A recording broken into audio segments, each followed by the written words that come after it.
Good evening. Good to see everyone here this evening. And again, if you're visiting with us, we appreciate you coming our way. You know, one of the things that gets us into trouble the most is one of the smallest parts of our body. It's right behind the nose and down just a little bit. It's the tongue. Tonight, as we look at the 17 things that a Christian will not do, we're on number 2. A Christian will not swear or use vulgar language. We're looking at a couple of different things here. First of all, let's go to James chapter 5, and we're going to read verse 12. James chapter 5, verse 12. James right there, "But above all things, my brethren, swear not, neither by heaven, neither by the earth, neither by any other oath. But let your yea be yea, and your nay, nay, lest you fall into condemnation." Again, going back to our how to study the Bible, we see the little word "but" there. That means it's a contrast to something that's prior to that. But he says there, "but above all things." Now, what are the all things he's talking about? You go back to verse 1 of chapter 5, you look at verses 1 down through verse 6 there, he's talking about the rich. The rich that have not paid their laborers, verse 4. They have not paid those that reap their fields. Verse 5 said they lived in pleasure. They nourished their hearts as in a day of slaughter. Verse 6 says, "You've condemned and killed the just or righteous one." The American Standard Version says, "He doth not resist you." Then he says, "Be patient," in verse 7, "for the coming of the Lord, just like a farmer is patient for the crop that is to be gathered in later on." Verse 8, he says to be patient, "Establish your hearts, for the coming of the Lord draweth nigh." Verse 9, he says, "Grudge or murmur not against one another, brethren." Verse 10, he starts giving examples of the prophets and those that have endured. But he comes to verse 12. And he says, "But above all those things, you need to watch your tongue." They had more trouble with their tongue than they did these other things. When he says above there, that word in the Greek means to be before in preference. He said this is what you need to do first before you do any of the rest of this. And you look at the word swear there, and it's rather interesting whenever you look at it. He's not talking about cursing. He's talking about making an oath. He's saying don't swear. You don't even have to say, "I promise I'll do this." Because what does he say? Let your yea be yea, your nay be nay. You say you're going to do something, you do it. You say you're not going to do something, you don't do it. That is what the word of a Christian is to be. Now, we begin looking at things here. He says swear. Again, the word swear there is in the present tense, which means we will not do that at any time. And then it is also in the imperative mood, which means it is a command. It's not just a good suggestion that we don't swear. Now he begins giving things that they swore by. Maybe a little bit of background on this, some of the things I was reading. Adam Clark in his commentary said this is what one of their rabbis taught. A man can swear with his lips and annul it with his heart, and the oath is not binding. In other words, I can swear by whatever, and if I don't want to do it, I'll just annul it in my heart, and I don't have to do it. He was saying, or everyone that I was reading said that was just a common, everyday practice with the Jews. It was in their common language. You think about the common language we have today, we're going to get to some of the vulgar language in a little while whenever we look at cursing and things like that. But, that's in our everyday language. You hear it in the stores, you hear it anywhere you go. But apparently it was just everyday language for them to swear by something and then not do it. As long as they didn't mention the name of God in their oath, they didn't have to do it, is what they were taught. But continue there in verse 12. "Don't swear by heaven, neither by the earth, nor by any other oath." Now, Jesus explains this a little bit more back in Matthew chapter 5. Let's go back to Matthew chapter 5. And we're going to be reading there in verses 33 through 37. Matthew 5, 33 through 37. Jesus is speaking. He says, "Again ye have heard that it hath been said by them of old time, Thou shalt not forswear thyself." The word forswear there means perjure. In other words, you are not going to tell a lie whenever you're supposed to tell when are you supposed to tell the truth? All the time. So you're not going to be perjuring yourself by lying.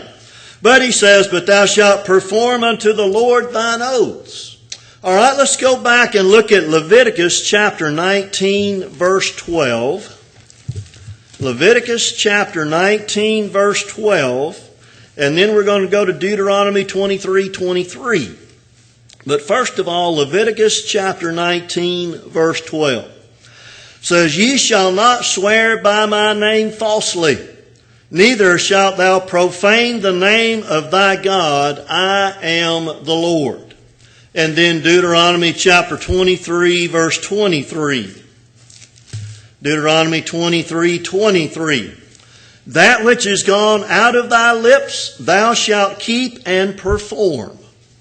Even a freewill offering, according as thou hast vowed unto the Lord thy God, which thou hast promised with thy mouth."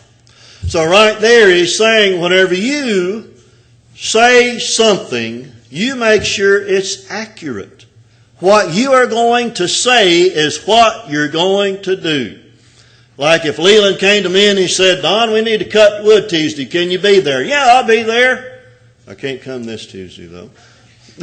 But if I said I'm going to be there and he sits there till 3 o'clock in the afternoon and I don't ever show up, what has just happened? I have not kept my word. A Christian's word should be more binding than anything in the world. If a Christian says you're going to do something, you're going to do it, unless something, you get sick or whatever. If you say you're not going to do something, then you're not going to do it. Whenever you go back to Matthew chapter 5, again there in verse, drop down to where I'm supposed to be, verse 33. "Again ye have heard that it hath been said of them of old time, Thou shalt not forswear thyself, but shalt perform unto the Lord thine oaths." But he says, "But I say unto you, swear not at all." In other words, you've heard somebody say, "Well, I swear by God that that's what I'm going to do." No. Whenever you hear somebody say that, you know what you should think, right? Red flag should go up, because you know they're not going to keep their word. You know exactly that. But Jesus says here, "Swear not at all. Neither by heaven, for it is God's throne." All right, who created heaven? God did. Go to Isaiah chapter 66, verse 1. Isaiah chapter 66, verse 1. It says there, "Thus saith the Lord, the heaven is my throne, and the earth is my footstool. Where is the house that ye build unto me, and where is the place of my rest?" So right there, God is saying, heaven's my throne, the earth's my footstool, all these things belong to God.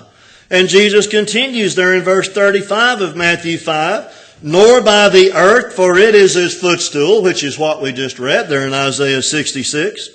He says, "Neither by Jerusalem, for it is the city of the great king." Where did God have the temple? It was in Jerusalem. All of these things belong to God. He said, don't you be swearing by any of those things. Now what they would do is they would swear by the temple or they'd swear by Jerusalem, and then they'd say, "Well, I don't have to keep that because that's nothing to do with God." Yeah, it is. Heaven's God's throne, the earth's God's footstool. Jerusalem was the city of the king, or God himself. Now verse 36. "Neither shalt thou swear by thy head, because thou canst not make one hair white or black." Whenever they would swear by their head, they were basically swearing by their life. "Oh, by my life, I'll do whatever." But Jesus is saying, don't do that. Who created man's head? God did. How many of us, by taking thought, can make one hair, you think I can make one of my hairs dark brown again like it used to be just by thinking about it? No. And I'll assume that, I'll look back here, I'll pick on Walker. Well, I can see the top of Josh's head. I don't see a gray hair one in it, and I bet he can't make one gray by just thinking about it. But Jesus is saying, don't swear at all. You can't even do this. Verse 37, but let your communication be yea, yea, nay, nay. For whatsoever is more than these cometh of evil. In other words, whenever you say you're going to do something, and I've been repeating this, but it's very important to emphasize, you say you're going to do something, you do it. That's what a Christian does. You say you're not going to do something, you don't do it. That's what a Christian does. Now we go over to Exodus chapter 20 and verse 7. Exodus chapter 20 and in verse 7. It says, thou shalt not take the name of the Lord thy God in vain, for the Lord will not hold him guiltless that taketh his name in vain. That was one of the 10 commandments, but is that not also true under the law under which we live? If we take God's name in vain, that vain means in a useless way. And that's going to get into some of the things that we're going to begin looking at.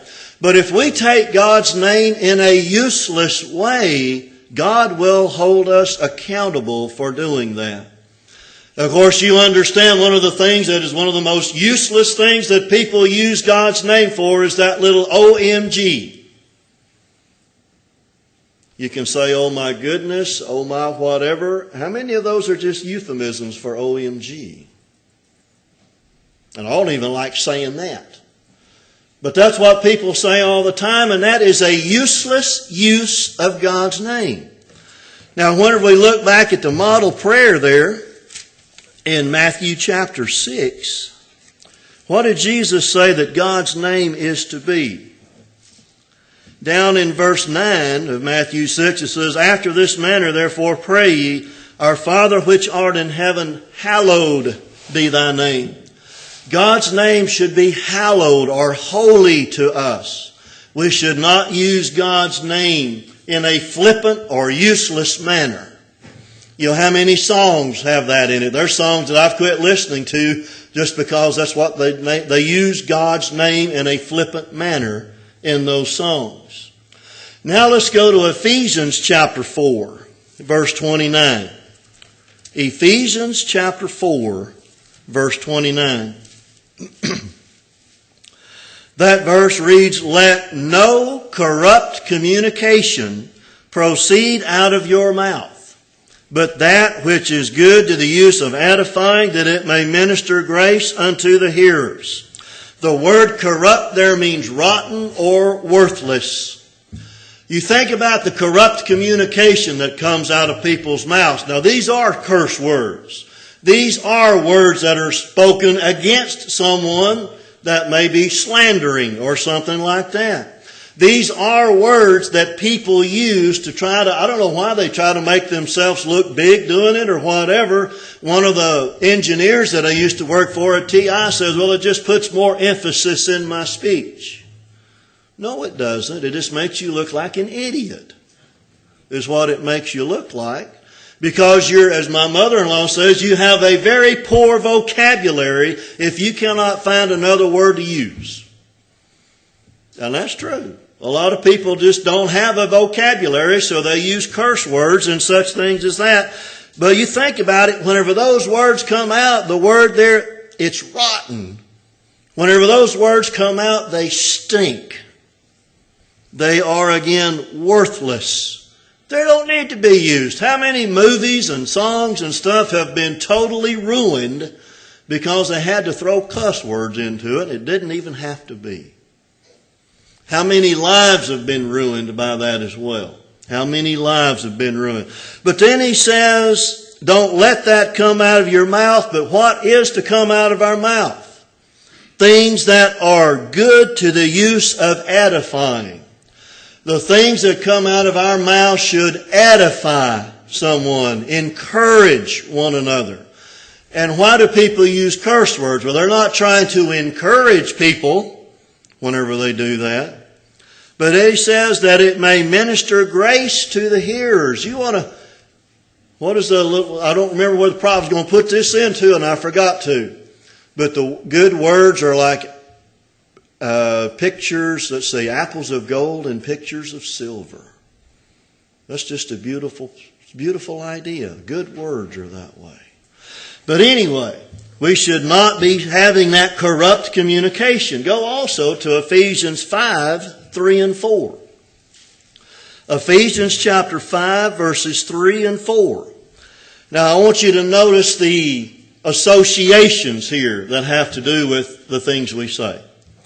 But fornication and all uncleanness or covetousness, let it not be once named among you as becometh saints, neither filthiness, and that word means obscenity, nor foolish talking, which is silly talking, nor jesting, which are not convenient, but rather giving of thanks. Whenever you look at that word foolish talking there, it means mean. Let's see, that's the jesting. It means polished, witty speech that's used as an instrument for sin. That is what that is looking at right there. That foolish talking, that silly talking. And that jesting, that's mean, vulgar language. Those things are associated with fornication. You think about that. That would mean whether it's premarital sex, extramarital sex, homosexuality, or sex with animals. That filthiness and foolish talking and jesting which is not convenient are in the same company with that. How many times do our tongues show what's inside of us, though? Isn't that what Jesus said over in Matthew chapter 15, verses 11 and 18? Matthew chapter 15, verses 11 and 18. Verse 11 says, not that which goeth into the mouth defileth a man, but that which cometh out of the mouth, this defileth a man. And then in verse 18, those things which proceed out of the mouth come forth from the heart, and they defile the man. The things that come out of our mouth show what's inside of us. It shows what we are. And that's why he says, let no corrupt communication proceed out of your mouth. Because if corrupt communication proceeds out of our mouth, what does that say about our heart? Our heart is corrupt also, if that takes place. Now look at Colossians chapter 3, verses 8 and 9. Colossians chapter 3, verses 8 and 9. Again, here's this association of this filthy communication. But now ye put off all these: anger, wrath, malice, blasphemy, filthy communication out of your mouth. Lie not to one another, seeing you put off the old man and his deeds. Right there, again, look at the association. Anger, wrath, malice, blasphemy, and this filthy, rotten communication that comes out of people's mouths. If we are going to try to teach someone the gospel, and they come in here and they want to, associate with the church, and they see one of us that they know, and we have filthy communication, or we curse, or whatever like that, whenever they come in and look and go, you mean that person's a Christian? Why would I want to be one of you if you are that way? We need to watch out for the example that we set. Again, don't let the filthy communication come out of your mouth. And then, verse 9, lie not to one another. We've looked at all the various ways in the past how that we can lie. Lying is something, you'd ask Daniel, that was one thing, if the boys ever did, that probably made me madder than anything, if they lied to me. Lying is something that will condemn us. And whenever we begin to lie, we're going to have to tell more lies to cover up the previous lies that we've told. And we're never going to be able to keep it straight. The only way to keep it straight is to tell the truth. Just tell the truth. Now, I don't have this verse down, but go over to James chapter 3. James chapter 3. James talks a lot about the tongue here in James chapter 3. Verse 2 says, "For in many things we offend in all, if any man offend not in word." See, that goes back to that filthy communication. That goes back to that swearing. "If any man offend not in word, the same is a perfect or complete man, able also to bridle the whole body." He's saying if you're able to control your tongue, you can control the rest of you real easy. Because that tongue gets us in such trouble. In verses 3 and 4, he gives an illustration about putting bits in horses' mouths to control that whole body. In verse 4, he put a rudder on a ship to control that whole ship. In verse 5, and he said, that bit, that's a small thing. That rudder on a ship, that's a small thing. But in verse 5, even so the tongue is a little member. But what does that tongue do? He says it boasts great things. It boasts great things. And then he says, "Behold how great a matter," or "much wood," the American Standard Version says, "a little fire kindleth." How big of a fire can a match cause? It can cause a forest fire. It can cause a house fire. And that tongue is just like that match. If you control the match, then you control the fire.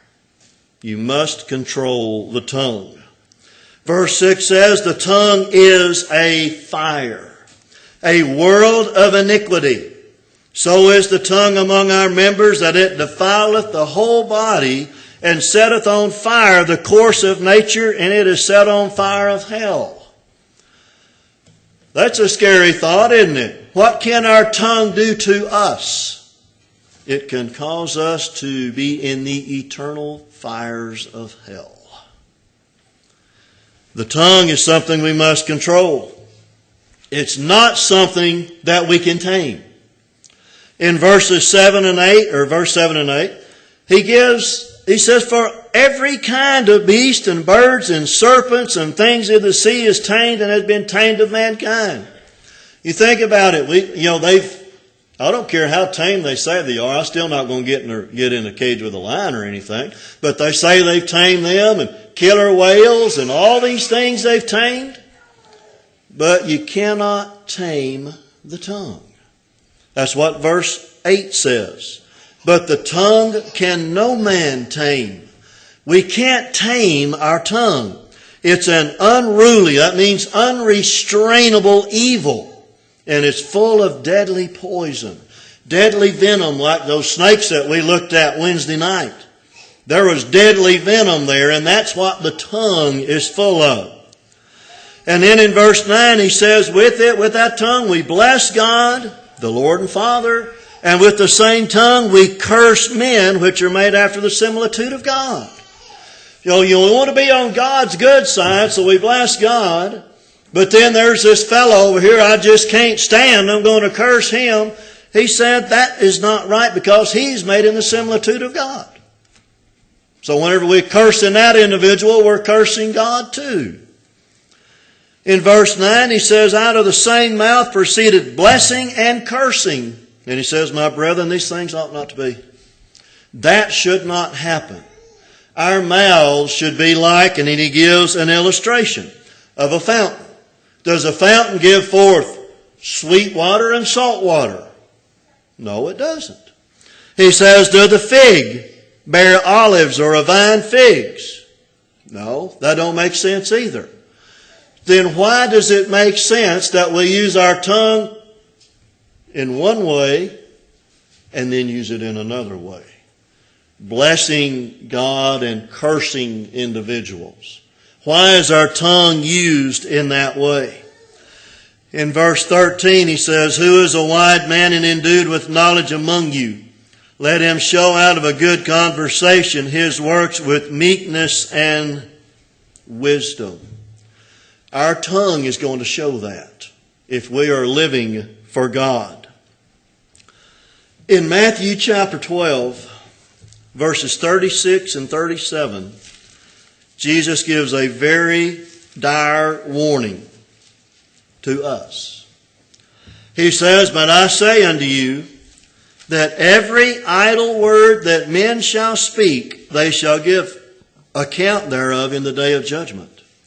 For by thy word shalt thou be justified, and by thy word shalt thou be condemned." The word idle there means a word that we have given no thought to, a lazy word, a useless word. Again, it goes back to what we looked at a while ago. What is OMG? It's a lazy, useless thing. And we're going to be held accountable for that. You look at the cursing that takes place, and I'm not going to go into all the euphemisms, we don't have time. But people use euphemisms all the time because they think that's okay. That is corrupt communication that is proceeding out of our mouth. Again, a Christian will not use vulgar language. That's probably where the most problem is. Not the swearing that we looked at earlier. But a Christian's not going to use that kind of language. People around you should see that you're not going to do that, even though they may. And again, you can let them know, I don't appreciate that kind of language, and a lot of the times they'll be considerate, and they won't use it around you. Sometimes they don't care. They're apathetic, as we looked at this morning concerning that. But our tongue can get us into great trouble if we don't control it. So let's control our tongues. This evening, if you are not a child of God, why are you waiting? You know the judgment day's coming. You know that one of these days, if Christ doesn't come back first, you're going to pass from this life. And you know that at that point, whether you have been faithful to God or not will determine your eternal destination. If you're not a child of God this evening, become one. You've heard the Word of God. Do you believe that Jesus Christ is the Son of God? Are you willing to repent of your sins and confess Christ's deity? Are you then willing to submit yourself to baptism in water, immersion in water for the remission of your sins? If you'll do that, the Lord will add you to His church. You'll be among the saved. But if you are a Christian this evening, we looked at a Christian will not swear nor use vulgar language. Have you fallen into that trap? Then it's time to start controlling the tongue and not letting it lead you into condemnation. This evening, if you have any need to make your life right with God, come forward now and make your need known as we stand and sing.